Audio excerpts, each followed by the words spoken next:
And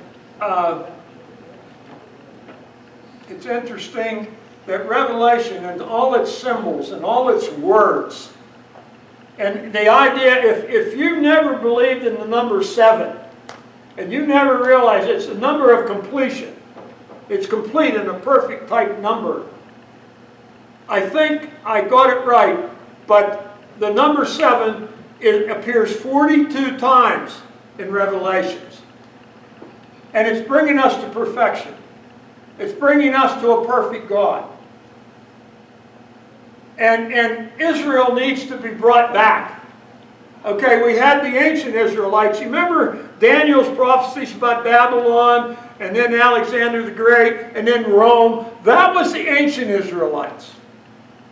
The present Israelites, all their destiny depends on the second coming of Christ and what they do with the Christ they rejected at the first coming. It better be the Christ they accept and come to acknowledge as the true Messiah at the second coming. So you see, God gave us one chance and cleansed us. And now we're on the road to recovery to heaven. The second chance is for all of the second coming, better alert, and some of the people that didn't come the first time are going to be given a chance to come again. And many of those will revolve around the Jewish people.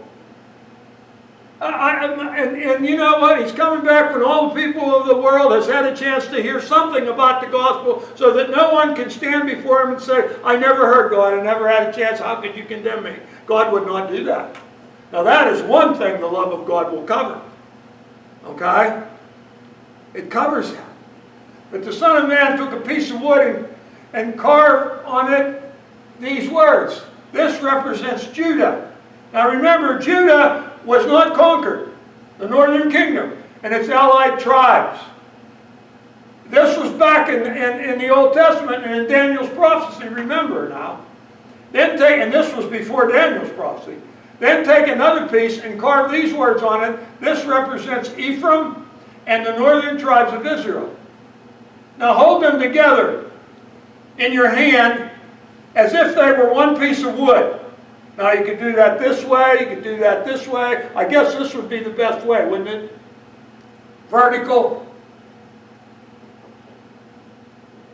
When your people ask you what your actions mean, Ezekiel 37:19, this is 17, 18, 19, say to them, this is what the sovereign Lord, sovereign, all through the Old Testament, sovereign Lord, Almighty God, sovereign, sovereign, sovereign.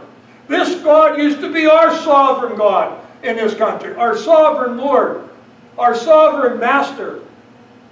But He isn't anymore. Just like Israel, we're going down the same path. I will take Ephraim and the northern tribes and join them to Judah. Okay? Now you got one piece of wood. I will make them one piece of wood in my hand. Then hold out the pieces of wood you have in